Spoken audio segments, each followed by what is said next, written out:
Bom dia, nono ano! Bora lá? Olha só, hoje a gente vai ver os módulos 12 e 13. A gente vai rever, na verdade, né?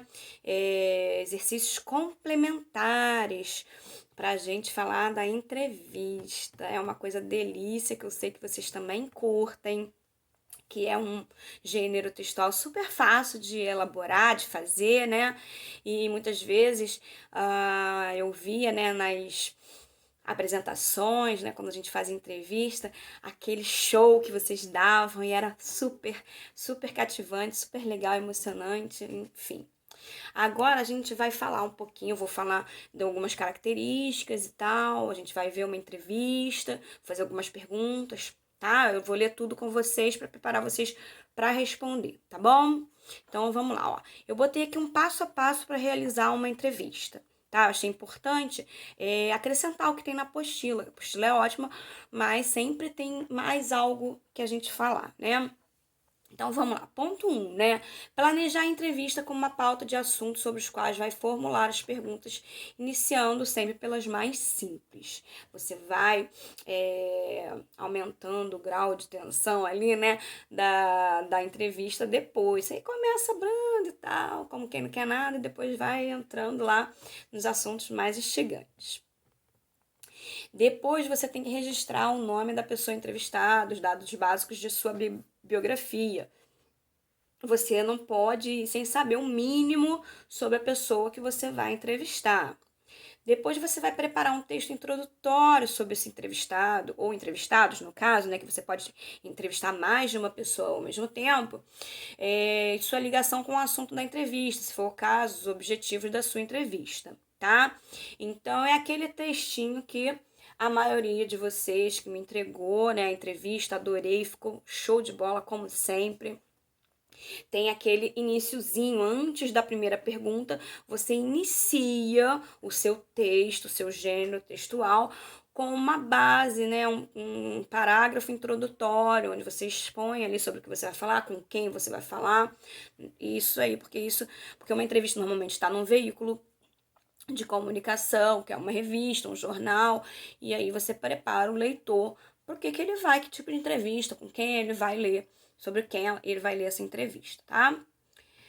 E aí a gente tem aqui depois registrar toda a entrevista. O melhor é usar um gravador ou uma câmera de filmagem, com as falas sendo depois transcritas em computador. Na falta de equipamento para registrar o momento da entrevista, use o recurso de transcrever diretamente a fala do entrevistado num papel. É claro que hoje em dia acho muito provável que alguém não tenha um celular, um gravador, uma câmera para poder registrar essa entrevista. E o que torna muito mais fácil. Imagina a pessoa ir falando e você, rapidão, como é que era antigamente? Tinha que botar as coisas, né? Tudo com pegar uma palavra e cortar ela no meio do seu jeito, que depois você vai entender e tal. E aí depois, o que você faz? Você fotografa o entrevistado, porque é comum nas entrevistas, né, terem fotos dessa pessoa. Às vezes, quando você não pode fotografá-la ali na hora, você busca uma outra foto dela. Se é um cantor, por exemplo, você pega ele no palco, né, pega aquela foto mais antiga, não ali da hora que você está fazendo a entrevista, ou ali do momento também, ou uma coisa e outra, tanto faz. Você vai transcrever a entrevista, porque quando você grava essa entrevista e você vai passar para uma revista ou um jornal, você precisa transcrever. Se for televisiva, né, você já põe direto, então o leitor, o ouvinte, né, o telespectador já vai ver direto a resposta saindo diretamente, né, do seu entrevistado, e você fazendo a entrevista é uma forma bem mais interativa, né? Bem mais, como é que eu vou dizer, mais fiel. Fiel, e essa palavra que eu tô procurando. Porque o que acontece? Quando você transcreve, você às vezes pega um palavrão e você não pode publicar isso. E aí você dá um jeito de botar isso ali transcrito de uma outra forma, para que não, né, não pode sair certas coisas no jornal. Eu dei um exemplo bem absurdo, tá? Mas ruídos que a pessoa faça, que você quer transcrever, você quer botar, ser bem fiel ali, muitas vezes não é tão fácil de se fazer. E quando é vídeo, né, você tá vendo direto a pessoa falando, você pega tudo, a expressão facial, corporal, o tom que ela usou para falar determinada coisa, porque quando você vai transcrever, esse tom se perde, a expressão dela se perde, né? Então, é claro que uma entrevista, sendo ela mais visual e auditiva ao mesmo tempo, juntos, né, do que ser ela escrita, é claro que você prefere, né? Parece mais uma relação mais estreita quando é o vídeo, realmente. E aí você vai organizar a forma como ela vai ser publicada, né? Tenha sempre em mão um roteiro da entrevista que você pretende realizar. Então você faz um roteiro, vai fazer seguindo a ordem do roteiro para poder esquematizar lá o que você tem que escrever. E aí, logo em seguida, isso daí é só um panorama geral, tá, gente? Aí agora, né, eu trouxe aqui pra gente se divertir um quadrinho. E aí diz assim, né? Eu vou ler aqui o quadrinho de uma apresentadora, entrevistadora, que vai falar com duas pessoas que parecem trabalhar juntos, né?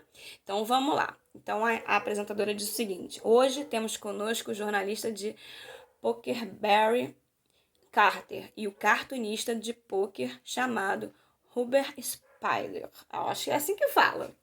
Aí um fala boa tarde, outro fala olá. E aí ela pergunta, Barry. Gente, fala Barry, eu lembro logo do Barry Allen, sabe? O Flash. Não sei se alguém vê aí Flash, eu amo Flash.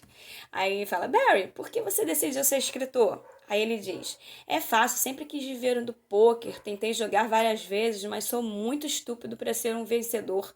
Então, em vez disso, decidi escrever sobre pôquer. Bom, é uma saída, né?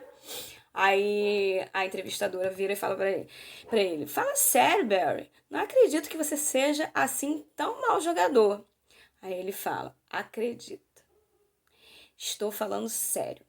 Uma vez joguei. Aí ele fala o nome aqui desse jogo com o meu cachorro, que eu não sei, tá, gente? Tá em inglês, é muito difícil. Charlie, ele venceu 2 dos 3 jogos. Acho que até meu peixe Good me conseguiria vencer. Bom, ele é ruim mesmo, né? Aí ela diz: isso é incrível. E você, Spider, por que decidiu desenhar em vez de jogar? Aí ele foi e falou assim: bom, joguei aquele jogo que eu não sei falar, né? Parece que é Heads Up. Vocês conhecem, eu nem sei do que se trata. Conta o Barry e ele me venceu 4 vezes seguidas. Bom, se o Barry era ruim, imagina o Spider. Ele é péssimo, né? Não sabe nada mesmo. Bom, eu pergunto pra vocês, minha primeira pergunta, qual é a piada implícita nessa tirinha? E aí, me digam, qual é a piada? Por que a gente, teoricamente, ri, né? Eu não ri, mas, enfim, deixa pra lá. Eu tô rindo por dentro, tá, gente? Número 2. O texto acima possui características do gênero textual, qual, né? Vamos lá ver. Adivinha, né, o que a gente está dando. Número 1, entrevista, porque compõe-se de uma introdução e de um diálogo com perguntas e respostas. Apresenta linguagem formal ou menos formal, de acordo com o veículo de comunicação que será divulgada, com o público a que se destina, com o entrevistado e com o assunto.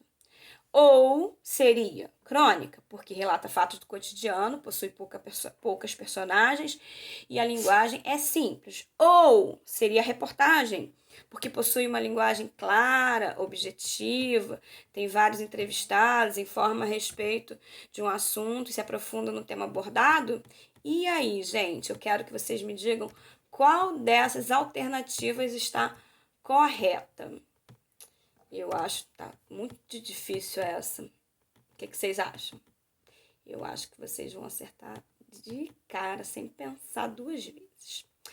Eu não sei vocês, né? Mas a minha infância, ela foi dominada por revista em quadrinho, né? E a revista em quadrinho que eu li, eu tinha na verdade eu tenho, né? Não sei nem onde é que tá, mas eu tenho uma coleção gigantesca. Meu cunhado também tem uma coleção enorme da Turma da Mônica. Gente, eu amava ler Turma da Mônica.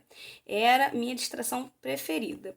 Eu sempre gostei muito de ler contos de fada, enfim, um monte de coisa, livros, depois, né, ficando adolescente, meus gostos mudaram de leitura e tal.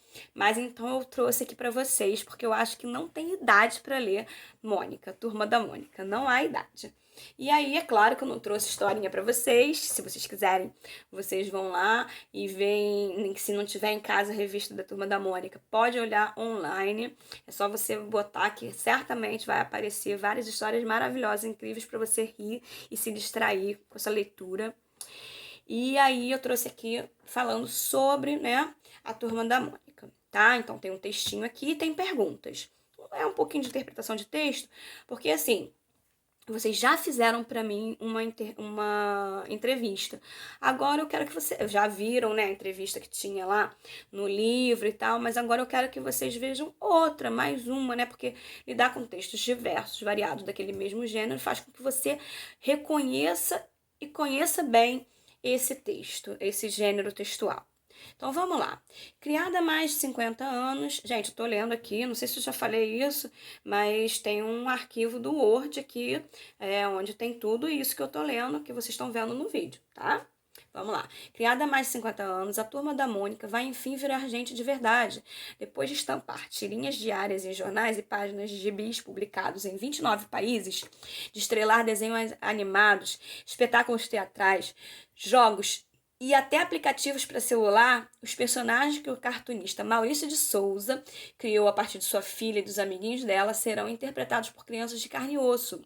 Em 2018, Mônica, Cebolinha, Cascão e Magali voltarão ao cinema no filme Laços. Aos 81 anos, Maurício de Souza destaca na entrevista a seguir o sucesso global de suas criações. Fala de uma iniciativa para ajudar filhos brasileiros de decassegues a se ambientar melhor no Japão e lamenta a criação de barreiras entre países. Então vamos lá, aí aqui tem a entrevista, né? E aí vocês percebam bem o molde que está a entrevista, mas essa daqui é uma entrevista que não está escrita à mão. De repente, vocês fariam isso que tá aqui, questão de pular linha, né, da pergunta para a resposta não pular linha, mas de uma pergunta para outra pular linha. Olha como é que ficou bem organizado. A pergunta tá numa cor, né, no caso aqui tá em negrito, e a resposta noutra corzinha, e vocês variariam a tinta da caneta. Para mim é assim que eu gostaria que tivesse sido feito. Muitos ficaram super organizados. Mas assim, eu só falei como que normalmente é feito, né? E aí eu tô mostrando aqui pra vocês, né? Aí a revista vem, faz uma pergunta, né? Por que colocar as crianças de verdade nos papéis? Aí o Maurício de Souza, estamos ousando, fui convencido de que agora temos capacidades e boas condições de encarar esse desafio e tal. Podemos treinar os cãezinhos, cuidar bem da criançada que vai trabalhar e tal. Queremos um filme alegre. Aí ele vai e fala, aí a revista pergunta: como será a escolha dos atores? Percebam, é uma pergunta curta? Mas também não tinha muito como embromar nessa pergunta. Mas normalmente, as perguntas, aí a resposta é maior. Não é aquele negócio, papum, papum, você escreve um pouquinho na pergunta, um pouquinho na resposta, já era. Isso não é uma entrevista bacana. Mas o Maurício vai e fala, né? Vamos buscar crianças com características físicas mais parecidas com as personagens, atrás de talentos e tal. E pergunta: a Turma da Mônica é imune à crise? Aí ele diz: nós temos 10 milhões de leitores permanentes no Brasil. Isso vem se mantendo de forma constante ao longo dos anos. Entra e sai crise, a gente continua vendendo milhões. Depois pergunta aqui: antes do YouTube, essas histórias eram vinculadas em quase 30 países. Quais adaptações precisariam ser feitas, né, para atender as diferentes culturas? Daí ele vai responder, e aí vai ter mais algumas perguntas e tal. E o que eu quero explicar para vocês aqui é a minha pergunta para vocês. Seguinte: quem é o entrevistador e quem é o entrevistado no texto acima? O entrevistador você não vai achar no texto em si. Você tem que olhar isso que eu te dei como um todo para poder achar quem é o entrevistador, tá bom? E é claro que o entrevistado, molezinha, molezinha, você vai saber assim, né? Depois eu pergunto o seguinte: por que Maurício de Souza decidiu colocar crianças de verdade nos papéis da Turma da Mônica em um filme que será lançado em 2018? Gente, isso daí tá lá na pergunta, né? É uma questão muito fácil. Você vai lá onde se perguntou isso e pega e retira a resposta que ele deu, tá? Depois explique quais adaptações precisarão ser feitas para atender às diferentes culturas nos países onde o gibi da Turma da Mônica é veiculado. Então, isso já está aqui mais para o final. Então, você vai dizer quais serão as adaptações feitas e vai responder, tá? Isso é para você perceber, primeiro, lendo uma entrevista de fato que foi veiculada, essa entrevista, viu como é que é a realidade de como foram feitas as perguntas, né? É claro que para perguntar esse tipo de coisa, que foi as perguntas que foram feitas, o entrevistador ele precisou pesquisar sobre o Maurício, ele sabia de quem se tratava, o que fazia, quais eram os projetos futuros, né? No caso do filme e tal. Então, é esse planejamento que eu quero que vocês vejam acontecendo. Vocês viram aqui acontecendo. E aqui é mais uma interpretação de texto para vocês perceberem que tem que ficar claro isso, tanto nas perguntas, principalmente nas suas perguntas, que é você, né, o entrevistador, que vai orquestrar essa entrevista. Então, é através daquilo que você pergunta, ou de uma pergunta que você refaz para uma resposta que você não pretendia que haveria e tal, é que as coisas vão sair boas, claras, para que o seu leitor possa ler. Então, é isso que eu quero que vocês percebam aqui com essas interpretações de texto, tá bom? E aí, pergunta aqui: de acordo com o texto, explique de que forma as características dos personagens se adequaram aos novos tempos do Brasil. E aí você vai dizer de acordo com o texto, né? Isso aqui também é tranquilinho. E aqui no final, na última, explique como a maçã passou a ser comercializada com a marca Turma da Mônica e virou líder de mercado. Gente, vocês já comeram a maçã da Turma da Mônica? Olha, eu já comi, mas é cara. Eu prefiro comprar da outra marca, porque elas vêm todas boazinhas, tudo, mas é bem cara a marca da Turma da Mônica. Mas enfim, diz aí. E a 10, desculpa, tem a 10 aqui, que diz o seguinte: diante de tanta intolerância ocorrida no Brasil e no mundo, como Maurício de Souza pretende despertar nas novas gerações uma maior aceitação do outro? E aí isso também tá lá na entrevista, você vai até o final, procura, né? E responde muito fácil. Um beijo, fiquem com Deus.